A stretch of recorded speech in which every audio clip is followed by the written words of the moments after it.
Greetings all! Welcome back to Fort Irwin. There is a quote by Field Marshal Montgomery that's along the lines of, before he goes into battle, every soldier must know how the little battle he is about to fight fits into the larger battle as a whole, and how what effect he has on the battlefield will affect the overall conduct of the conflict. So what we're going to do is we're going to follow the orders process here at Blackhorse, starting at basically a DTG car, which is in Western talk, shall we say, a battalion op order. It's going to go down to the captains who are running MIBINs, battalions, which are really just two small understrength companies. And we're going to follow the orders all the way down to the lower level to see just how things cascade from grand plan to we are now the terror of the rotational unit.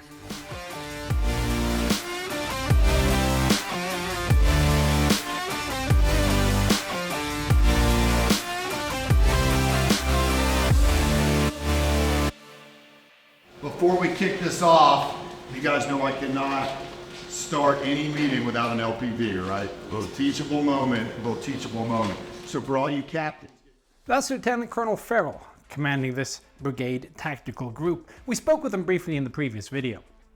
What I have here is the start of the car. The combined arms rehearsal, which as mentioned before is basically the sanity check to make sure everyone knows what they're supposed to be doing and that all the moving pieces mesh well together.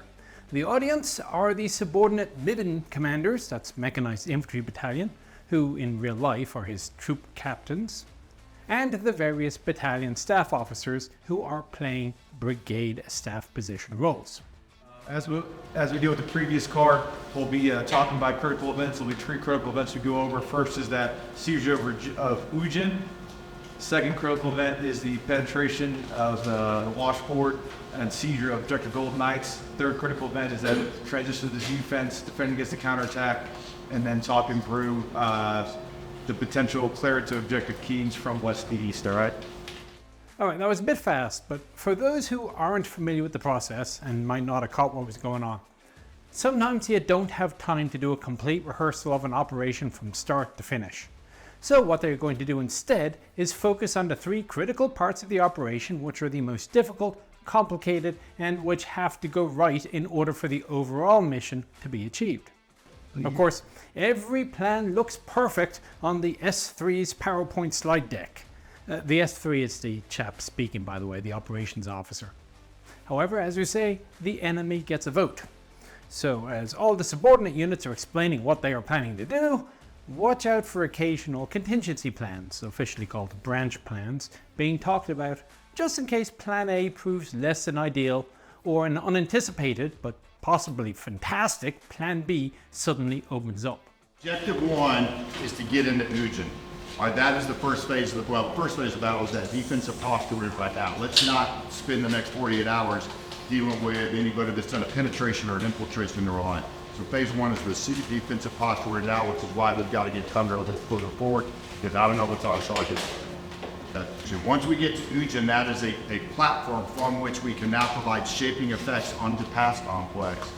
Get our drones in there, get our observation in there, start putting fires, etc. onto the objective. The next area will be moving into the pass complex with that potential breaching. If you're successful, we will set a small force down here in the south, and everybody's going to pile through that point of penetration. We're going to go into the objective at Strawberry Fields. All right? So the plan is to seize two sequential objectives and then hold them whilst destroying any forces that got bypassed on the way. Oftentimes it's better to go around an enemy, especially if they're in defensive positions, than attack them head on. If we're unable, then you set up a fixing force, and then the weight shifts, and that's my decision point that we move through the washboard and envelop. Now this is very important for the enveloping force, for Thunder and Easy. This is very important that you guys understand this. If you take the washboard route, all right, if you take the washboard route, thou shalt not turn left and go towards Desert Shop or Fobsia. No. Am I clear? Yes, sir. Okay. Your job is to envelop, to turn around the Matterhorn, and then fight back. So we got Matterhorn, back to the fixing force, and we're going to trap the enemy in between. Mildly laid. All right, the objectives that we have to, this whole thing ends with the seizure of the battle mart. All of this is to get to that. If we do that, I think we force the enemy to withdraw out of there, and you never actually have to breach with her. Does that make sense? All right, back to you. The 82nd BTG attached to seize objective flyers, Kings, Golden Knights, and Millionaire D+8 to set conditions to allow for fall or for the division to continue their deliberate defense. That's on the 803rd West. If the subordinate units come out with nothing else from the rehearsal though, it's the next two things. The mission statement, which is the who, what, where, when, and why of the operation, and is in every single order. And the concept of the operation, which is how the commander envisions achieving his goal. If the subordinate commander has initiative and ability, no matter what else happens, by remembering those two things, he will probably be successful. Not that it's an excuse for switching off after that bit is said, of course. Understand the next 48 hours, they will end with a deliberate plan, rehearsal, and fight, and consolidation of gains. And this is a chance for leaders that... Okay, this actually goes on for quite a while. Lots of people get speaking roles. In this case, there was additional input from the regiment's intel shop and also the regimental InfoWars officer. So for example, they are going to announce the unfortunate death in combat of Lieutenant Colonel Farrell. For PSYOPs, sir, we're prepared to send out the information that indicates that you killed in a strike. We're just kind of waiting for the right time for that so we can disrupt the Arch unit's targeting cycle. I expect you all to come to my P room. The intent is that it might deprioritize the BTG commander as a Blue Force target if they think he's dead and help keep him alive. And that was before we got to the point of the individual commanders and staff section leads, like logistics, actually walking through their pieces, what frankly we've cut out to save time, as otherwise this will be an extremely long and, frankly to most of you, boring video. If you've been through a corporate stand-up, it might seem vaguely familiar to you, but at least in this case, the participants actually are standing up, so they are all reasonably well motivated to keep the meeting as short as possible. Actually, I probably should try recommending that in the office. Still, the whole thing lasted a good hour and a bit, but at the end of it all, we tagged along with one of the captains as he went to his Mibbin to give orders to his company commanders. Let's see if it nests, which basically means fits in consistently with the orders of the unit above him. So as we were talking about the next 24 hours, we're looking at the seizure of Ujin. The two triggers that must be met for that to happen is chargers must be cleared by assassin. But these young officers are the point that the rubber meets the road. In the US Army, the position is platoon leader, not platoon commander.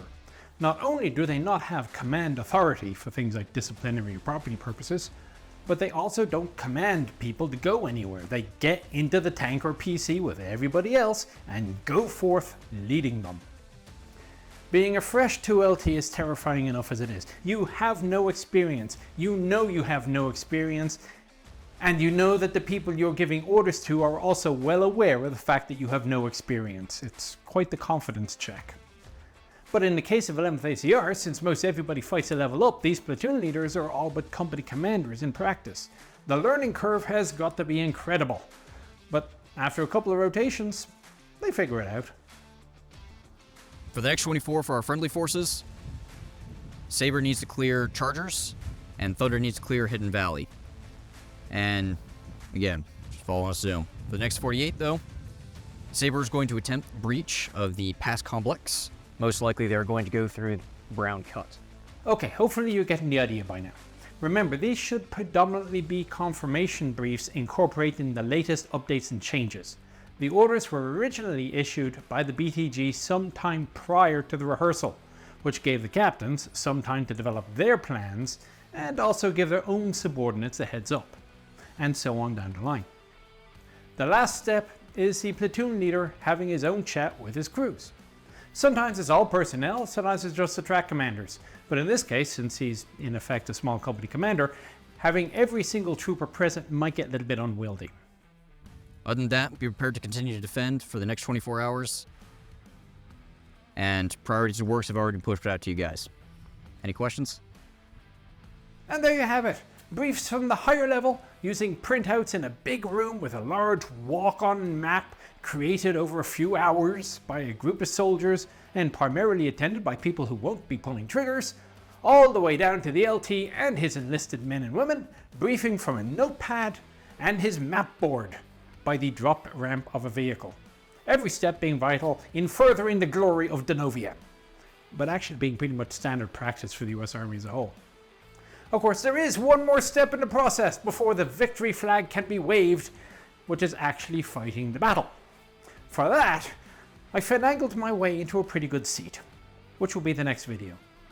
So if you've not done so yet, hit that subscribe button so you won't miss it. Till then, take care. Apricot is going to be Saber crossing baseline. Who chose that as a code word? Apricot. If you're, yeah, that is not an authorized word for tankers. We'll change that. We have a new pro word with a proof that starts with an A.